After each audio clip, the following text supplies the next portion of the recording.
નમસ્તે મિત્રો, BA semester 2માં ફરી એક વખત આપ સૌનું હું હાર્દિક સ્વાગત કરું છું. મિત્રો, અગાઉના સત્રમાં ગુજરાતી મુખ્ય વિષય કોર કમ્પલસરી પેપર નંબર 201માં આપણે મધ્યકાલીન સાહિત્ય સ્વરૂપોમાંથી પસાર થયા, એનાથી પરિચિત થયા. રાસ કોને કહેવાય, ફાગો કોને કહેવાય, પ્રબંધ કોને કહેવાય, પદ્ય વાર્તા કોને કહેવાય, આખ્યાન કોને કહેવાય, આવા ભિન્ન ભિન્ન સ્વરૂપોમાંથી પસાર થયા અને એને સંલગ્ન ભિન્ન ભિન્ન કૃતિઓમાંથી પણ આપણે પસાર થવાનો પ્રયત્ન કર્યો. આપ સૌ જ્યારે ગુજરાતી વિષયના વિદ્યાર્થીઓ છો ત્યારે સૌપ્રથમ ગુજરાતી સાહિત્ય પ્રારંભે કોને ખેડ્યું એના વિશે અથવા તો એનાથી વાકેફ થવું આપણા માટે અનિવાર્ય હતું અને આપણે સૌ એમાંથી વાકેફ થયા, પસાર થયા. ત્યાર પછી મિત્રો હવે જે વાત આવે છે એ અર્વાચીન ગુજરાતી સાહિત્ય.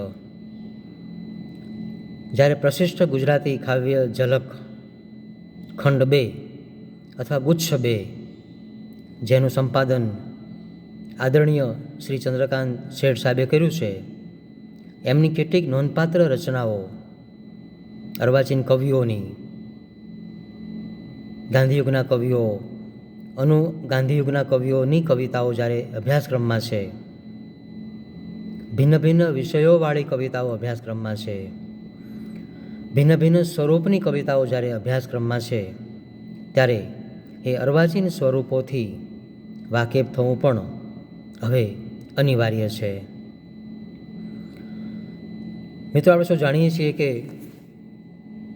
રાસ, પ્રબંધ, પદ્ય વાર્તા, આખ્યાન, પછી તો એમાં ચાપખા ને કાફીઓ ને ઉમેરી શકાય.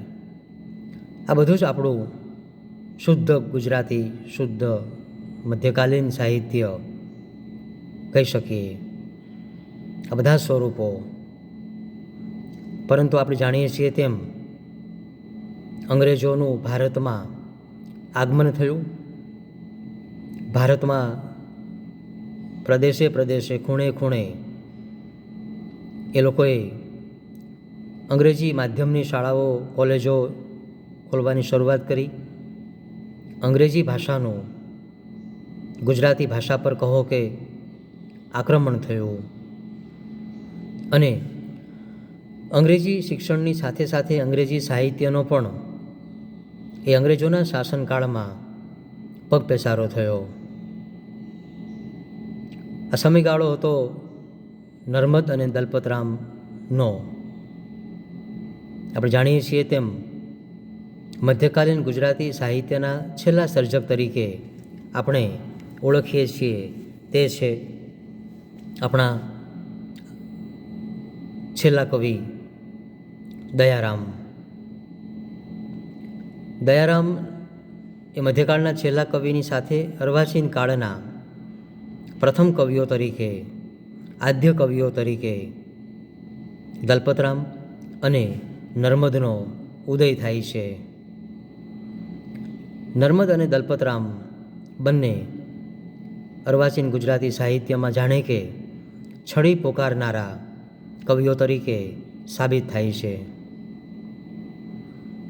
દલપતરામ એટલે ફારબસ સાહેબના મિત્ર અને ફારબસ સાહેબના પ્રોત્સાહન થકી દલપતરામે અનેક પ્રકારનું સુંદર સાહિત્ય સર્જન કર્યું. હા, પછી એ સાહિત્યની ક્વોલિટી કેવી છે, એની ગુણવત્તા કેવી છે એ બીજો મુદ્દો છે. પરંતુ જ્યારે સમગ્ર મધ્યકાલીન ગુજરાતી સાહિત્ય પરલક્ષી સાહિત્ય હતું, ધર્મરંગ્યું મહદ અંશે કહી શકાય એવું સાહિત્ય હતું, એવા સંજોગોમાં પ્રથમવાર દલપતરામ બાપાની પિંપળ નામે કાવ્ય લાવે છે. ભૂત નિબંધ નામે નિબંધ લાવે છે અને ગુજરાતી સાહિત્યમાં પદાર્પણ કરે છે. તો એ સમયગાળામાં સુરતમાં થઈ ગયેલા વીર નર્મદાશંકર દવે પણ ગુજરાતી સાહિત્યમાં પ્રથમવાર આત્મલક્ષી કવિતા, પ્રણયની કવિતા, પ્રકૃતિની કવિતા, ચિંતનની કવિતા, દેશભક્તિની કવિતા, શૌર્ય બોધનની કવિતા, મારી હકીકત નામે આત્મકથા, મંડળી મળવાથી થતા લાભ નામે નિબંધ, અન્ય બુદ્ધિવર્ધક સભા નામે એક સંસ્થા, કેટલા પ્રયોગો નર્મદ કરે છે. આ રીતે નર્મદ દલપતરામથી શરૂ થયેલી આ અર્વાચીન ગુજરાતી સાહિત્યની યાત્રામાં જે સ્વરૂપો ખેડાયા એ સ્વરૂપો એ અંગ્રેજી સાહિત્યના પ્રભાવની દેન છે. હા, અલબત્ત બધા સ્વરૂપો જે ખેડાયા છે અર્વાચીન કાળમાં અથવા આજે ખેડાય છે એને સીધા આપણે પશ્ચિમના સાહિત્ય સાથે નહીં જોડી શકીએ. મધ્યકાળમાં આપણે જોયું તેમ એક તરફ રાસ, ફાગુ, પ્રબંધ, પદ્ય વાર્તા, આખ્યાન, ચાબખા, કાફિયો વગેરે છે. તો અર્વાચીન ગુજરાતી સાહિત્યમાં ઉર્મી ગીત એટલે કે ઉર્મી કાવ્ય, સોનેટ, ગઝલ, ખંડકાવ્ય, મુક્તક, હાઇકુ, તાનકા જેવા અનેક નવા સ્વરૂપોનો ઉદય થાય છે. અહીં મારે વાત કરવી છે પ્રથમ જે આપણા અભ્યાસક્રમનું એકમ 1 છે એમાં આવા ચારેક સ્વરૂપો આપણી યુનિવર્સિટીએ નિયત કર્યા છે. એ પૈકીનું એક સ્વરૂપ છે ખંડકાવ્ય. ગુજરાતી સાહિત્યમાં પ્રથમવાર ખંડકાવ્ય રચાવવાની શરૂઆત મણિશંકર રત્નજી ભટ્ટ અર્થાત કાંત ઉપનામથી જેમણે સાહિત્ય સર્જન કર્યું અને પૂર્વાલાપ નામનો કાવ્ય સંગ્રહ આપ્યો એવા કાંતથી ગુજરાતી સાહિત્યમાં ખંડકાવ્યની શરૂઆત થઈ.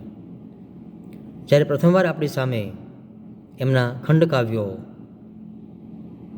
વસંત વિજય, ચક્રવાક મિથુન, અતિ જ્ઞાન પ્રગટ થયા આપણી સામે અને થયું કે આ સ્વરૂપ કાંત ક્યાંથી લાવ્યા.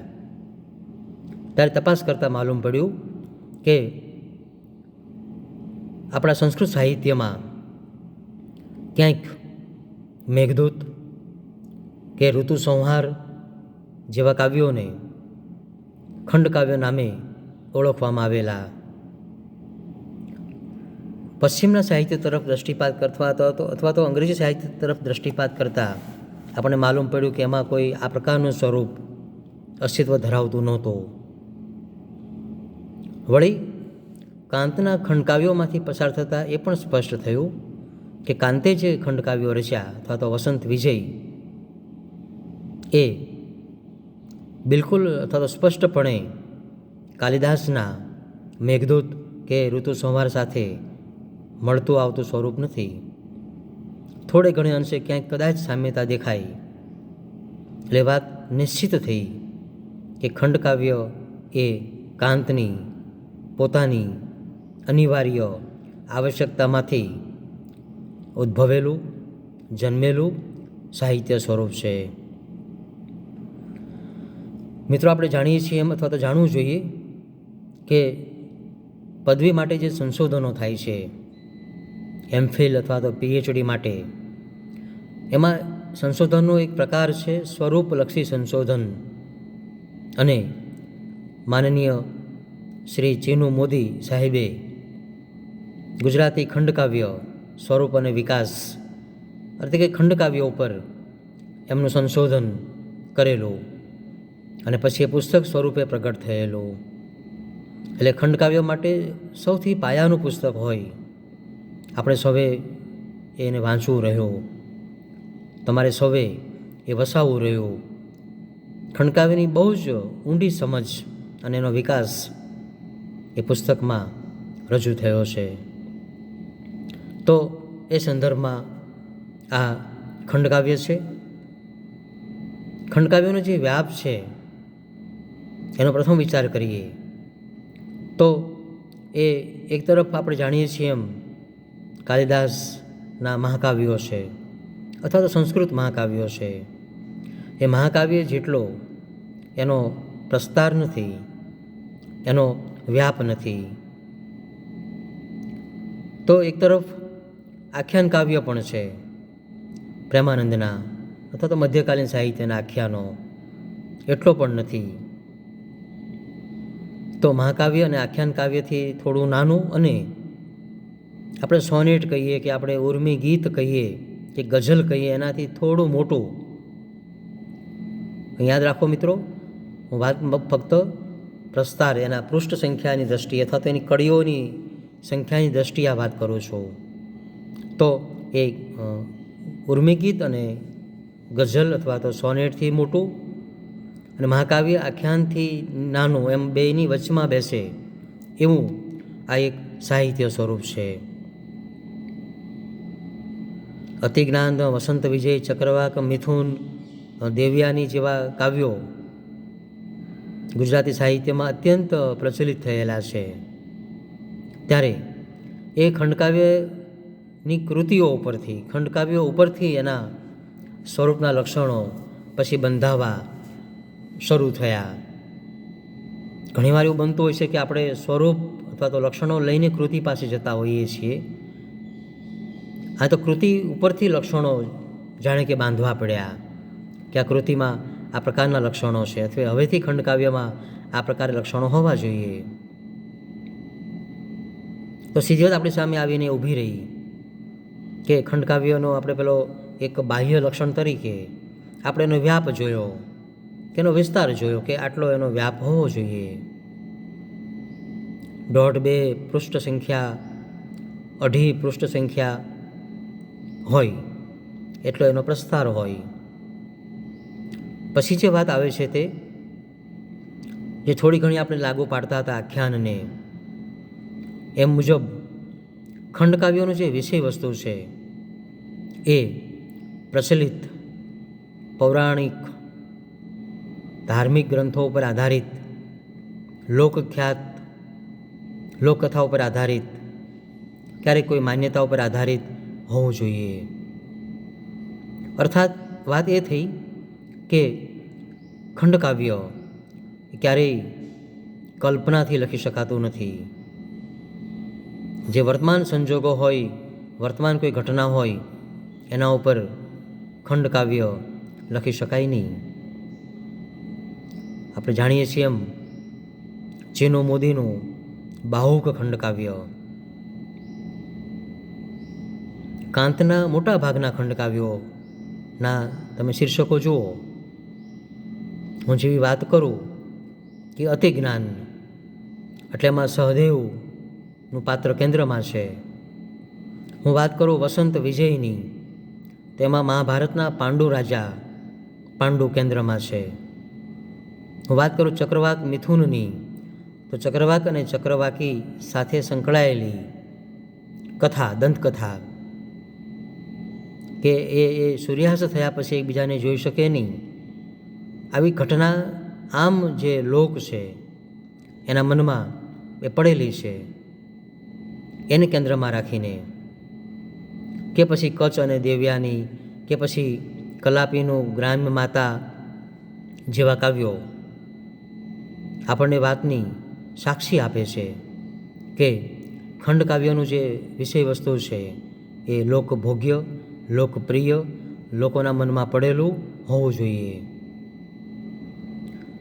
હા, પછી એ વાત સ્પષ્ટ છે કે જે વસ્તુ પડી હતી, જે તે મહાકાવ્યમાં જે સહદેવ આપણને મળે છે મહાભારતમાંથી, જે પાંડુ મળે છે આપણને મહાભારતમાંથી, પછી ખંડકાવ્યકારે એ પાંડુને, એ સહદેવને, કે એ લોકકથાવાળા ચક્રવાકીને, કે દેવયાનીને, એ કચ્છને, કે બાહુકને માત્ર આધાર તરીકે લઈને એને સરસ નવસર્જન કરીને નવા રંગરૂપે એને ખંડકાવ્યમાં મૂકવાનું કામ ખંડકાવ્યકારે કરવાનું છે.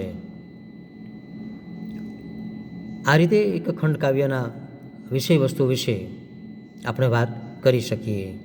આ એનું જે આપણે બહિરંગ જેને કહેવાય એ બહિરંગની વાત આપણે કરી કહેવાય. તો અહીંયા આપણે ખંડકાવ્યની થોડીક ભૂમિકા, આપણા અભ્યાસક્રમની થોડીક ભૂમિકા બાંધવાનો પ્રયત્ન કર્યો. આ સ્વરૂપ વિશે ઘણી લાંબી ચર્ચા થઈ શકે એમ છે અને આપણે એને ક્રમશઃ આગળના વિડીયોમાં આપણે એને આગળના વ્યાખ્યાનોમાં આપણે મૂકવાનો પ્રયાસ કરીશું. તો અહીંયા આપણે અટકીએ છીએ.